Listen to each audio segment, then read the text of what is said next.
বন্ধুরা, আজ গিয়েছিলাম বীরভূমের নলাটেশ্বরী মন্দিরে। এই নলাটেশ্বরী মন্দিরটা নলহাটিতে অবস্থিত। এখানে মা ত্রিনয়নী কালিকা রূপে পূজিত হয়। পুরাণের কাহিনী অনুযায়ী এখানে মা সতীর কণ্ঠনালী পড়েছিল। মায়ের নাম অনুযায়ী এই স্থানের নাম হয় নলহাটি।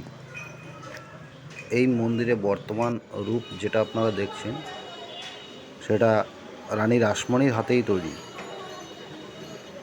তবে মা কিন্তু এখানে পুরোপুরি আমিষাশী।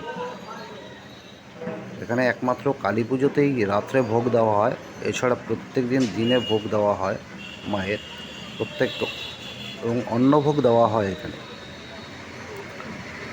তবে এখানে মা কিন্তু মায়ের পুজোতে বলি প্রথা এখনও চালু আছে। বলি প্রথাটা একমাত্র হয় দুর্গা পুজোর সময় আর কালী পুজোতে। দেখতে পাচ্ছ মায়ের মন্দির এবং মাকে দেখতে পাচ্ছ।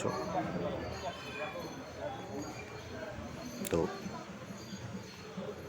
এই নলাটেশ্বরী মন্দির থেকে নলহাটি জায়গাটা প্রচলন হয়েছে। এই